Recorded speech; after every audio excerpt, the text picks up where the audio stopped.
In today's latest episode of the Mental Wellbeing podcast series, I'm going to be having a slightly different conversation around this topic, something that affects a huge number of people around the world, and that is apraxia.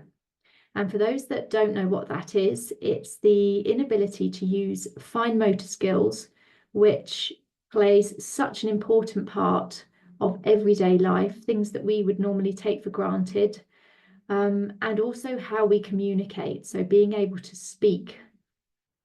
And today I'm very, very excited to welcome Tom, who is non-speaking, and his mother along, as well as a couple of other parents of non-speaking children, to really dive into this subject and raise some awareness that in fact these are incredibly intelligent people that are just unable to communicate and talk in the same way that we can.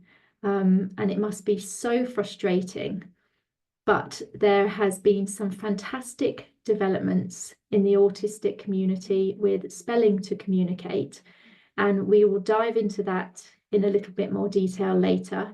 But for now, I would love to start with some introductions, and I will hand straight over to Monique. Thank you, Amanda. Thank you for doing this. So my name's Monique McPherson. I'm a mother of 5, and my 2 youngest are both autistic non-speakers. I'm also an S2C practitioner, and that's basically just teaching autistic non-speakers to point to letters. And my boys are 14 and 12. Thank you. And Trish. Hi, everybody. Please excuse my voice. I have a bit of a cold.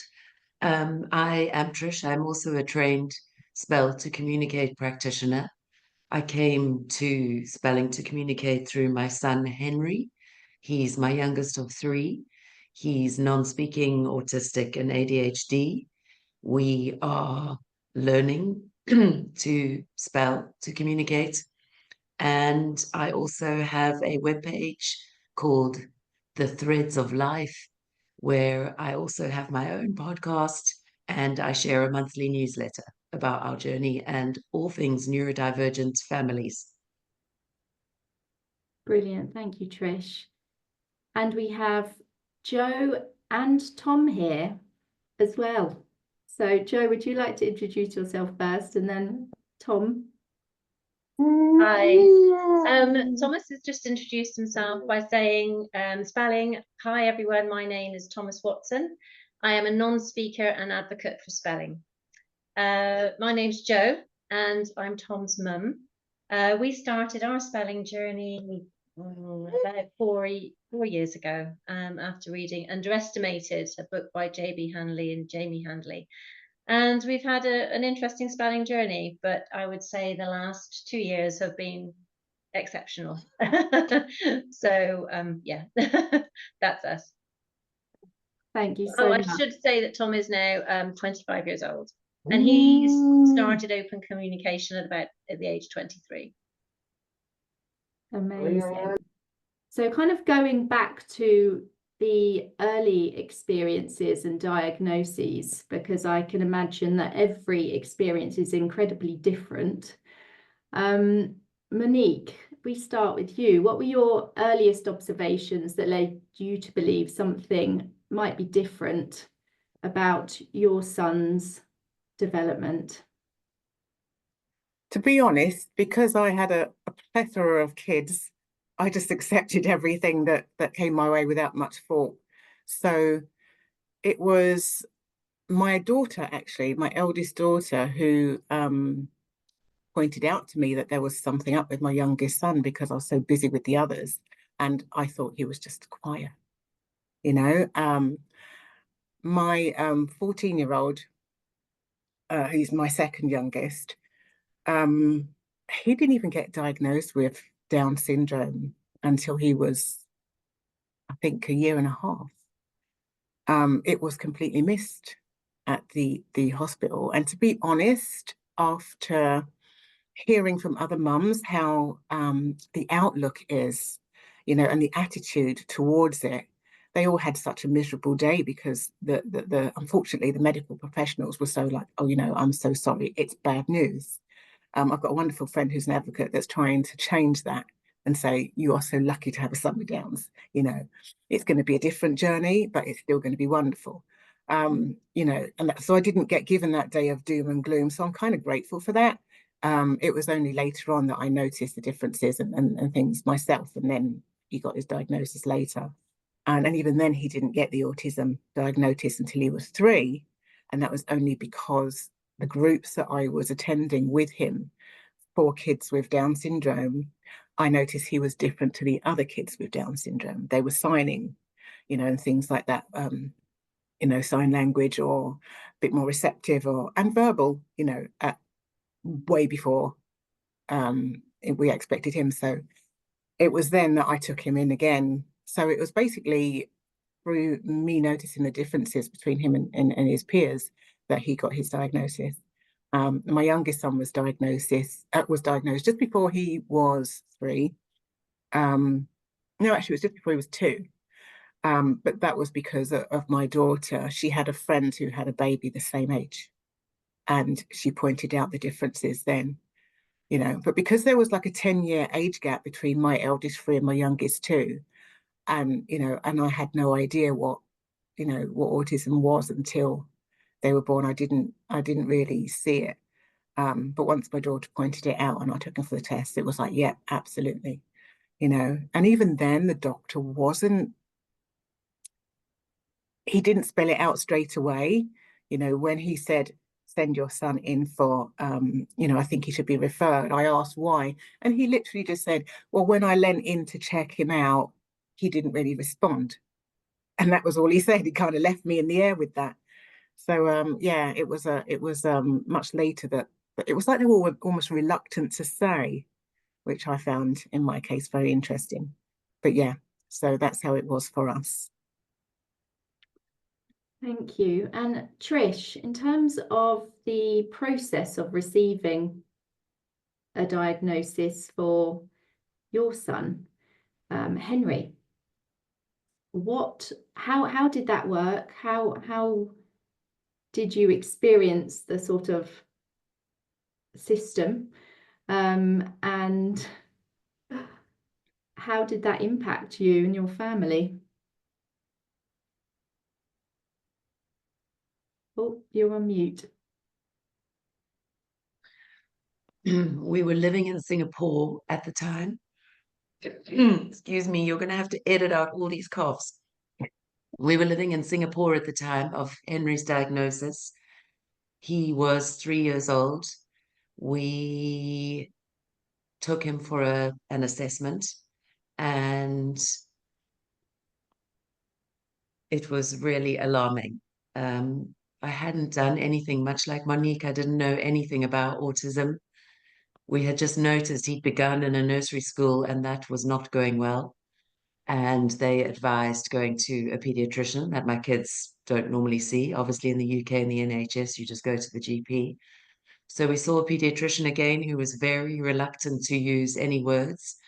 And she sent him off for a full assessment. And at that stage, they said he was about 3.5, and they said developmentally across the board, he was 9 months old. So that came as a bit of a shock. Much like Monique, I just thought he wasn't ready to socialize. You know, I wasn't really that bothered. He was my 3rd child. And yeah, it was only when he definitely began not responding to things that we got concerned. The diagnostic process was intense, and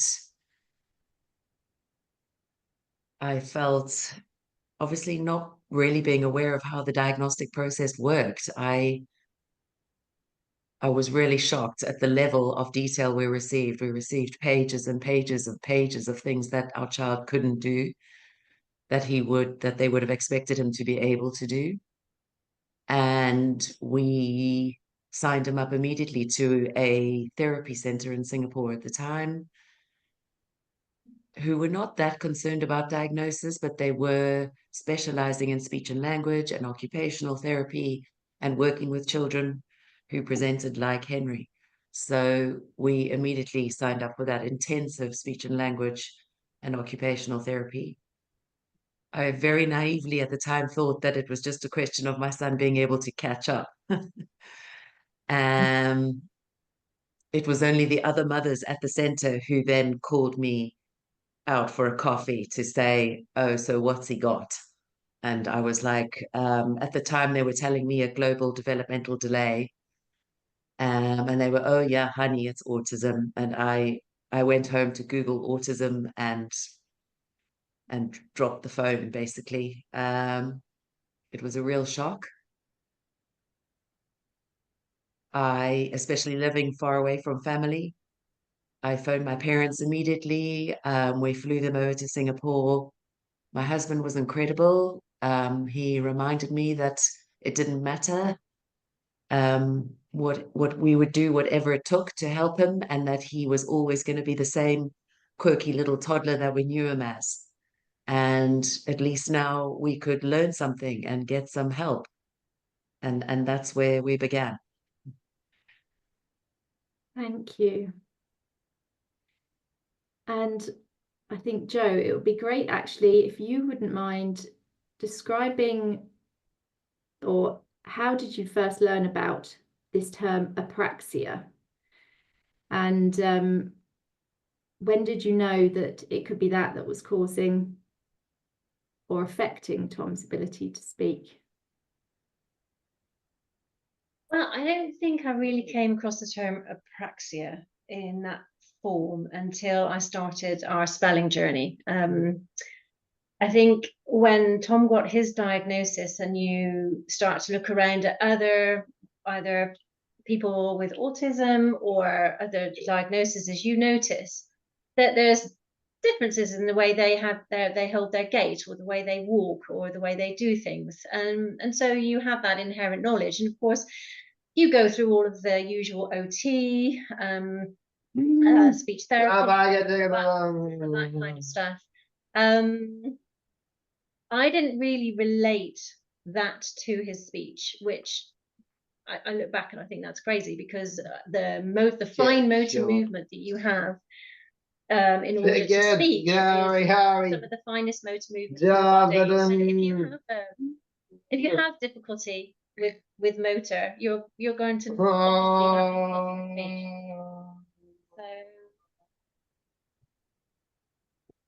So I think would Tom like to say something? possibly.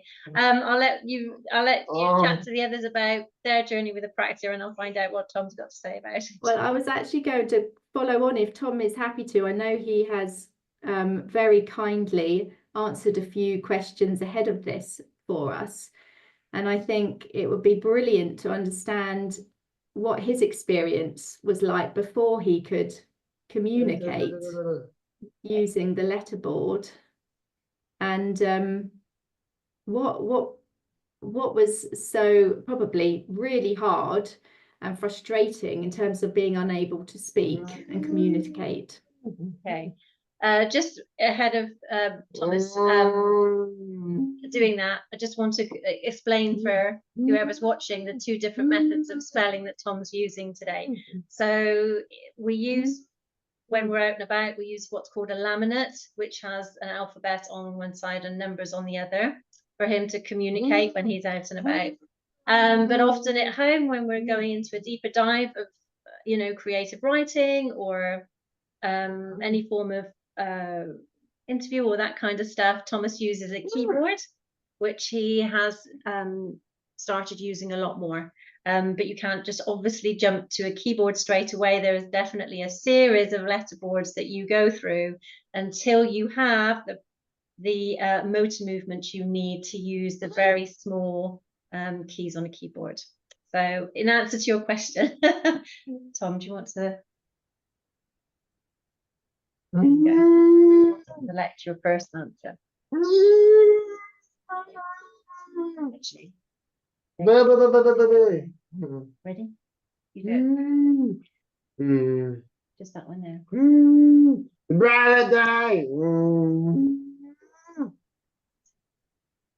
Before I could use a letterboard, my life was very different.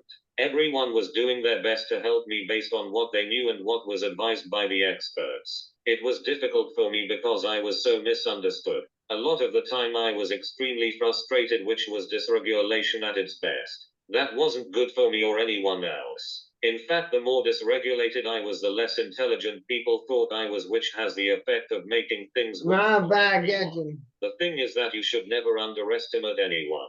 Think of the least dangerous assumption.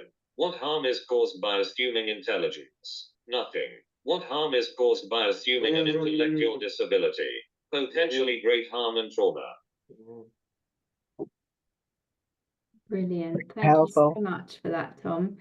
I'd love to delve into that a little bit more, what you talked about with this spelling board, because I know it's something that all of you have been doing, and I think, are you all trained practitioners or training to become speller practitioners? Monique, can you describe how you first learned about this spelling board and what kind of made you decide to teach your sons? I watched an interview. Somebody who's a dear friend just plonked this interview into our Facebook group, and it was between also Jamie Handley. I think he was in his late teens at the time or something, and his dad, JB Handley, and they were being interviewed by this guy called Del Bigtree, and he was basically asking them about their experience of JB finding out basically that his son was in there, that his son was intelligent, because all that time he went by what he was told, that he could only understand very little, he was cognitively impaired. So that's what he believed all the time, and because that's what it looked like on the outside, he had no reason to think anything else. But he was explaining that a friend of his, who was a mother of a son who was very similar to his son, and the mother was telling him, sending him texts and saying, look what my kid's saying, look what he's saying, and he was like, this doesn't make sense, he's just like my son. But as he says, autism parents trust autism parents. And so he listened to her, and she was saying that he went through this process of being taught to point to letters, and that's what got him to that point. So because he trusted her, he allowed himself to hope again, and he took his son Jamie, and after a few months, Jamie was able to prove indeed that he was intelligent, and he is intelligent. And so today there's footage of Jamie doing as Tom's doing. So I wanted the same for mine. I mean, my jaw dropped to the floor. Obviously, there were tears because it was such a big, mind-blowing experience, because it was literally saying, this could be your kid too, So, I mean, I trust autism parents as well. So I thought, oh my God, I've been speaking to my kid like he's a baby all his life, because we were told, just speak in short sentences, 2 or 3 words, so they get you speak slowly, that kind of thing. And that's what I'd been doing.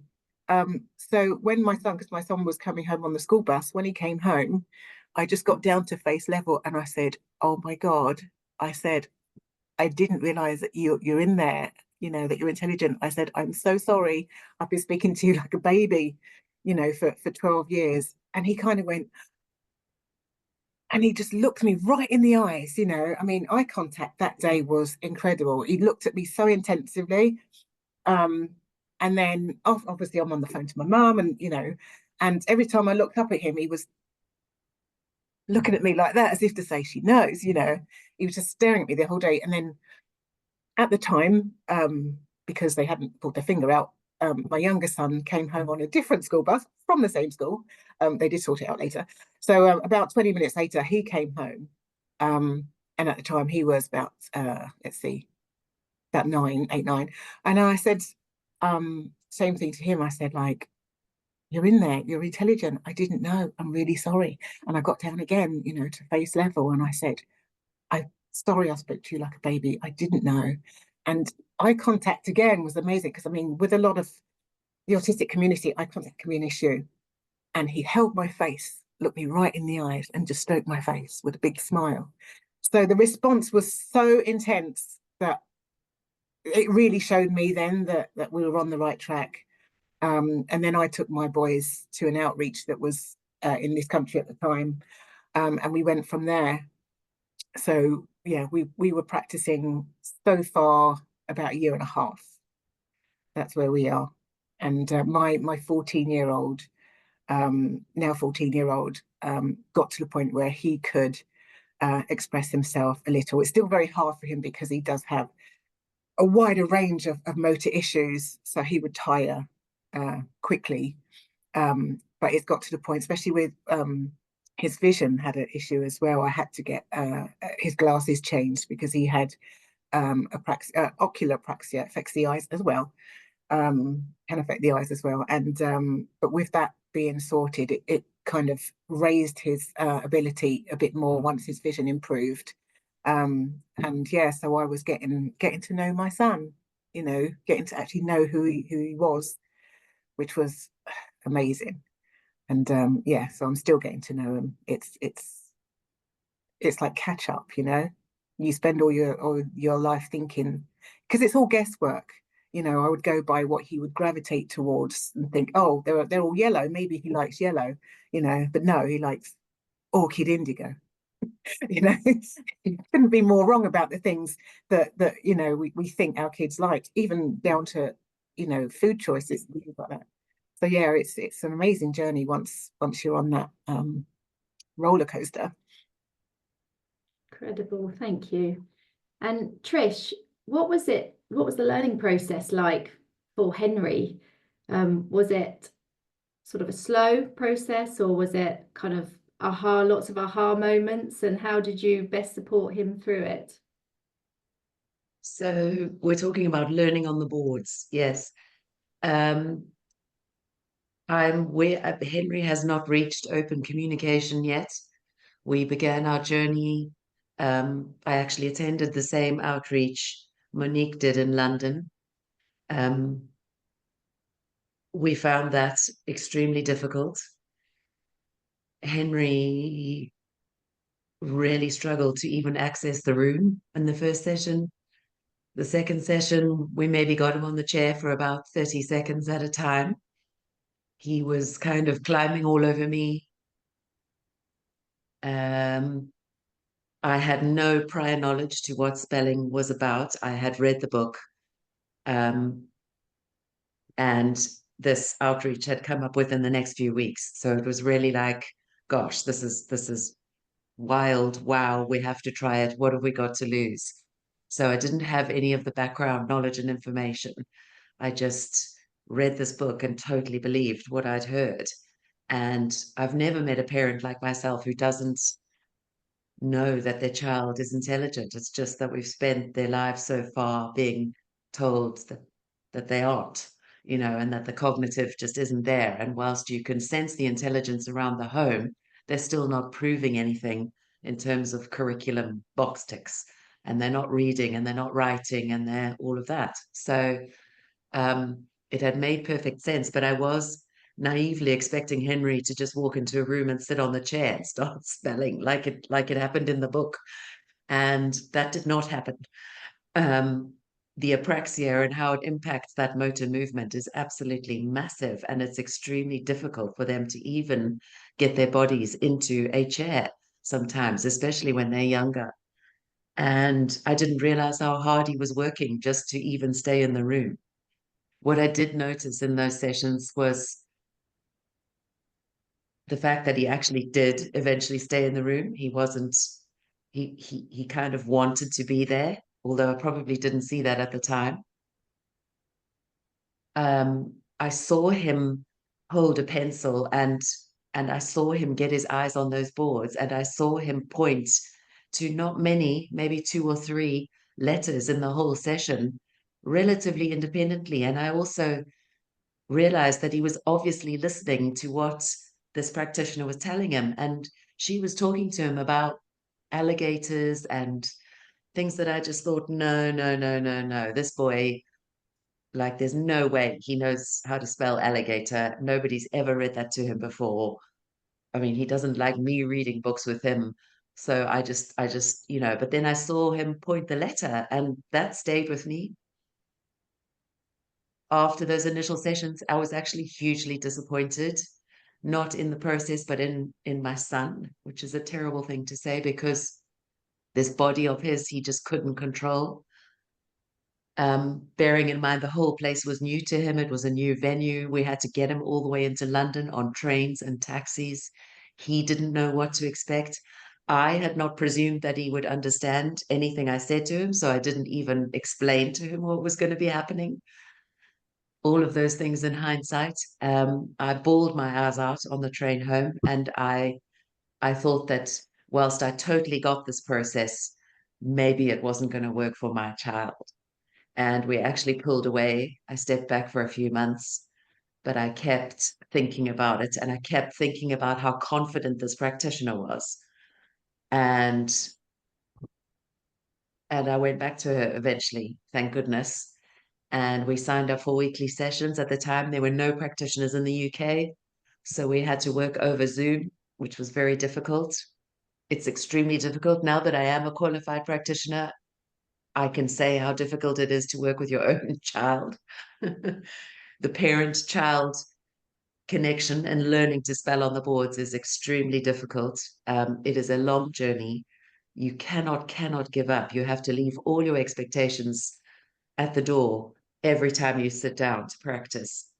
And, we are using our voices as our main tools to compete with all sorts of internal and external stimuli going on with that child. But once you understand the apraxia, and once you understand how hard they're working to get those bodies under control, then it starts to make sense. And it takes time when they're not open communicators for them to try and get you to understand what you need to do to help them find the letter on the board. And it's a journey of trust. It's a journey of co-regulation.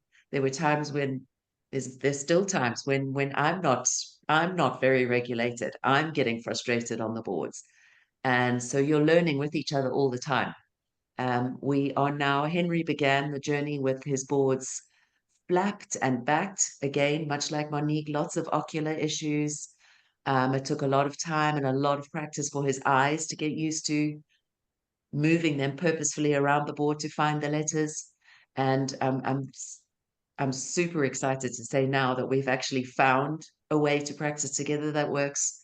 And he is now on the 26 board, so where they have the whole alphabet on one 26 stencil, and he is now able to keep his body in that chair for a whole session, which is just mind-blowing to us. I thought it would take 2 years.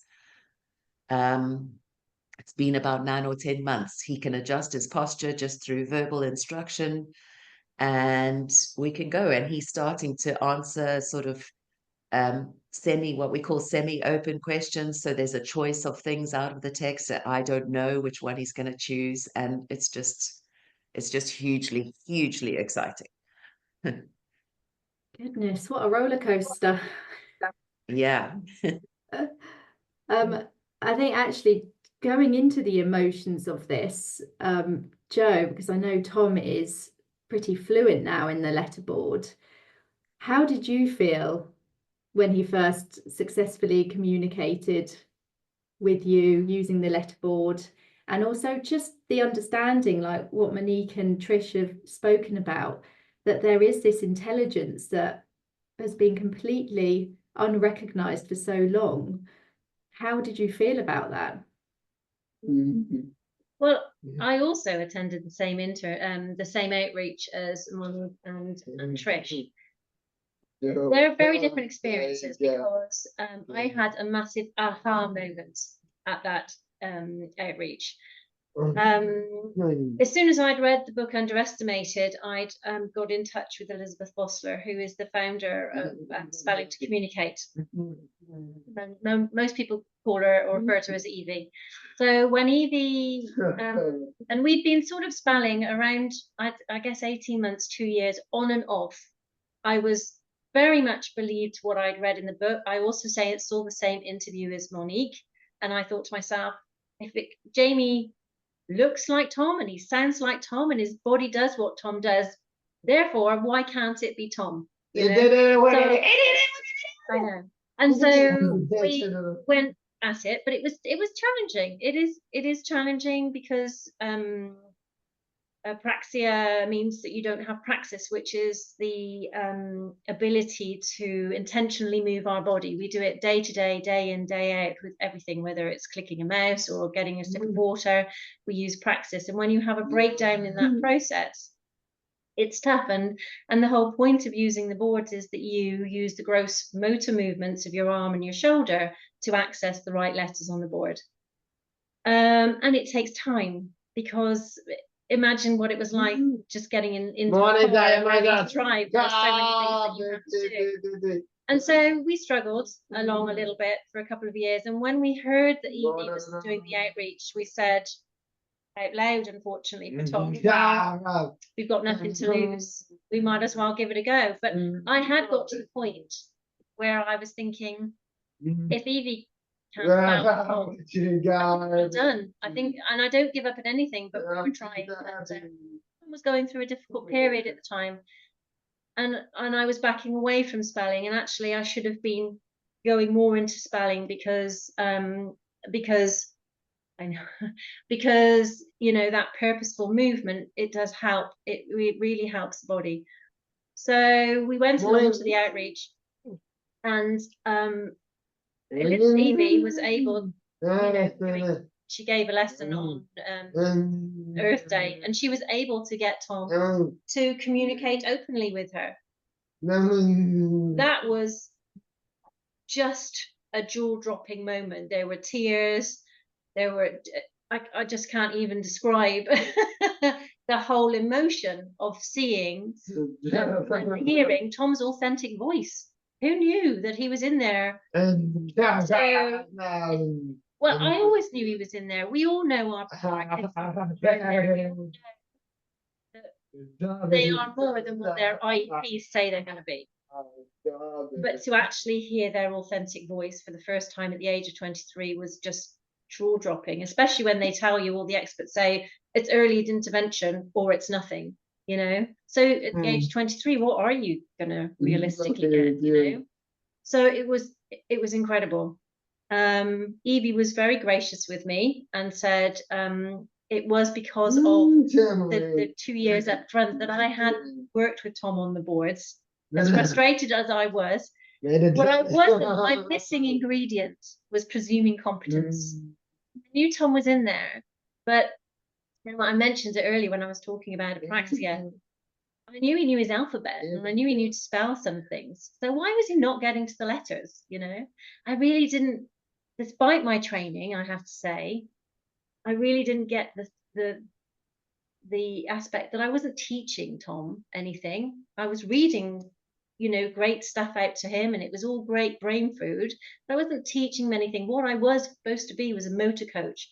I was supposed to help him get his pencil to the right letters, and that's where I was failing. And so I wasn't presuming competence, because I all this expensive training that I'd had in the past, the typical training that you have with respect to maybe autism, was telling me that cognitively maybe Tom wasn't getting some of those things, and I couldn't have been so wrong. Right. So when we left that outreach, my husband, myself, and my daughter and her partner, we left presuming competence. Every cell in our body knew who Tom was, and so that made the biggest difference, because it took us then 6 months with Tom working with presuming competence to get open on the boards ourselves, because we didn't have that experience that Evie had.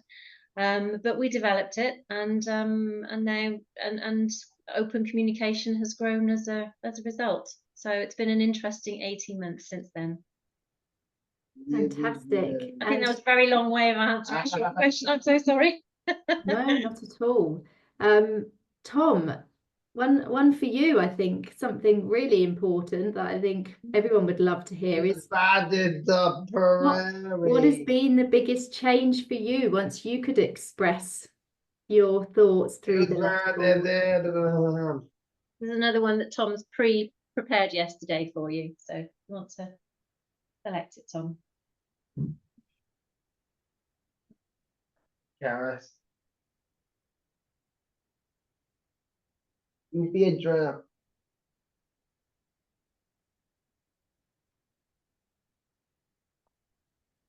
Oh dear. Oh, Cappy. The change for me is hard to put into words given the enormity of what change. To finally be understood is such an incredible thing. Finally, people can get to know the real me. I can finally communicate with my family and have fun with my sister and cousins. It feels like I have been given a new life and I couldn't be happier. Incredible. Thank you, Tom. So, I mean, this is such a roller coaster of emotions, just listening to you all speaking, and the different experiences and the different feelings and how you kind of arrived at this point. Monique, what would you recommend to other parents that might be in a similar position to you? How do they even get started with this journey? Well, firstly, I would say it's hard to kind of realize that the professionals might be misinformed. And I think letting that sink in is a big deal, because I was so automatic in just assuming that everything, literally automatic, that everything that they said was correct, that it clouded my own vision. And as soon as I opened my heart and mind to the fact that maybe there's some things that they haven't noticed, they don't understand. I mean, some of them aren't even parents. That's when it was easier for me to see what was in front of me. And I would also say, as Tom says, you don't want to not do it just in case.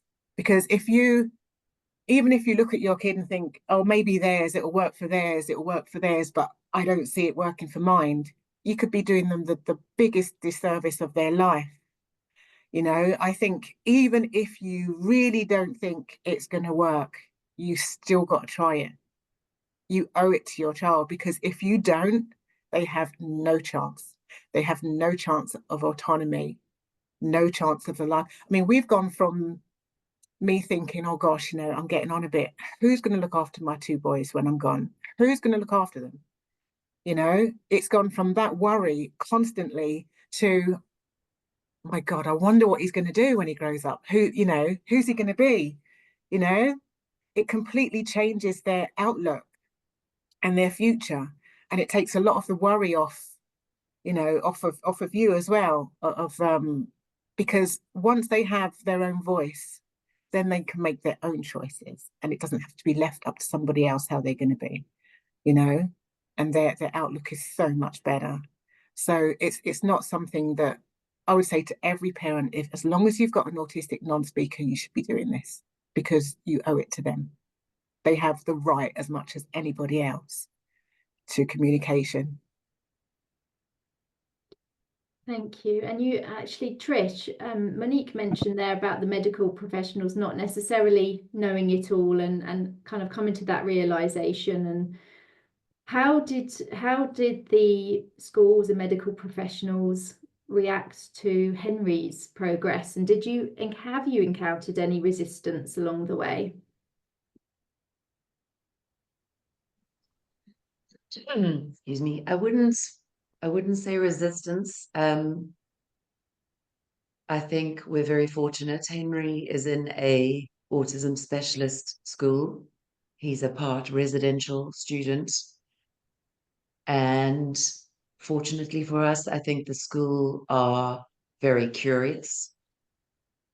They have absolutely allowed and facilitated sessions for Henry. So I am able to attend sessions in the school with Henry, with a professional practitioner. They are, at the moment, just observing. I'm not sure the penny has dropped. I'm not sure they feel this is something that every student in the school could access, which I know they absolutely can. And I think we're at a point of sort of let's let it be proved almost, you know, through Henry's journey. When they do see Henry open communicating, I think that will be a huge moment. And it's amazing to see now. Obviously, we have staff attending every session, and it's incredible to see the reaction from the staff. And I know there's a lot of chat going on in the background about, my gosh, did you hear about Henry pointing to letters? You know, he's starting to take a shining towards maths. Heaven help me. And I'm super thrilled at the moment that they're getting to witness that, because it is something you have to actually witness. You have to experience it as a parent as well. It's really hard to describe, because you can almost be that parent working on the boards with your child and almost still not quite believe that they've actually just spelt the word that they did, because of everything we've been told. It's easier to believe a professional diagnosis. It is, because it also allows you to be. I think there's a very big link between that and parents like us being very risk averse with our hope. You know, we've all tried lots of different things over the years, lots of different therapies. We've read lots of books that people have told us, absolutely, yes, yes. And of course, they've never worked, because we've never been presuming the competence that we need to presume. So we are very risk averse with our hope. And you almost go into this journey, you're still very reserved with that hope. You're still, can this work for my particular child? That takes a long time to reach the point where you go, yes, it absolutely can. And much like in the book Underestimated, Jamie himself then communicating to his dad, every child in my school can do this, Dad. And then when those schools resist, it's gut-wrenching. Fortunately, Henry's school are not curriculum bound. And we've just got to see this journey out. You know, I've realized, yes, it has to be my private journey with Henry, but the fact that they're getting to witness some of this is absolutely incredible. And I know that that will have a huge impact. And I know that hopefully in time, I can share my journey with other parents at the school. And we'll come to it from very much, you know, those parents have to be there for the sessions. You have to be there. You're the one who has to learn those boards, because it's your child you want to communicate with. So the parents absolutely have to be fully involved. So that kind of brings up that shift between, is this going to be the school's deal? The school's going to start teaching these kids, or is it the parents? And it has to come privately from the parents initially, I feel. In this particular setting, a lot of the pupils are residential as well. So yeah, I'm just thrilled that they're witnessing and believing and being surprised by, and fortunately he's in a school where they actually do treat all the pupils age appropriately, which is a huge step anyway. So that's kind of validating how they treat their pupils. And yeah, watch the space, I guess. Fantastic. Jo, in terms of the training for this, because Trish mentioned that it's incredibly important to be actively involved as a parent.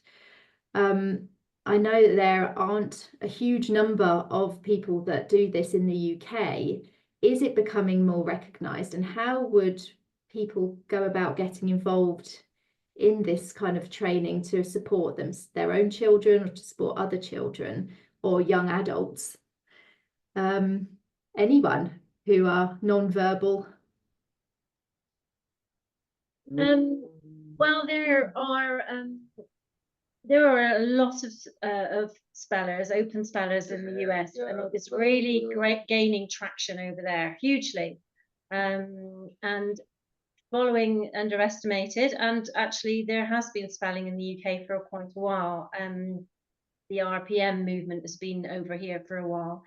But certainly now, there with Spelling to Communicate, there are a growing number of practitioners. a variety of spelling practitioners, actually. And so what I would recommend for someone who's interested is first to read up and learn about it, and I can give you some information on that. And then if you're inspired by it, then try and get into touch with one of the practitioners. There are practitioners now up and down the country. Unfortunately, there's not enough of us yet to cope with the swelling demand, but it's amazing how we can cobble together to find the right person in the right area to help support that journey going forward. And if you are really out on a limb in your location, then we can put you in touch with people who can train online as well, which is how we all started. It's not as it's definitely not the same as being in person, but I'm here today with Tom, who's an open communicator, and we've had some fantastic trainers online as well. So yeah, but I would say there is probably a tidal wave now starting of spellers, and our children are just ahead of that tidal wave. But I think in the future you're going to hear from some really great spellers, who are coming through the system. People like adults like George Bond, Phil Adderley, George Gover, Josh Whitaker. These are all adult spellers that are becoming more and more open. And I think we need to start listening to what they've got to say, and not just listening. We have to learn about what they've got to say, not just as parents, but educators, the government, the school system, and just society at large. There is so much to learn, and there is so much potential within these non-speakers. We do refer to them as non-speakers as opposed to non-verbal, because non-verbal has its roots in the Latin without words. And the one thing that we know about our guys is they've got plenty of words. And if any parent is interested, there are a number of books that you can get into. There's so much online. You can go to I-ASC, the International Association for Spelling for Communication. It has an awful lot of really good information and lessons on there as well. But if you want to hear from non-speakers that are over in the US, I think we'll have our own literature in the future. But people like Gregory Tino has written some wonderful books, and he has some great YouTube videos. And you've got Ido in Autism Land, Ido Keder. He's written some wonderful stuff, and I think parents can really learn from Ido in terms of what he's got to say about being a non-speaker. And then the book that we've all read, of course, is and what got us on the journey is Underestimated by JB and his son Jamie Handley. So hopefully that's given a little bit of information, but there's also lots online that people can look at. Thank you. And Tom, I think it would be lovely for people to understand what it's been like unable to speak, but still fully understand everything happening around you. Da da da da da da da. Boing boing. Your bird driving. If I were the bird driver.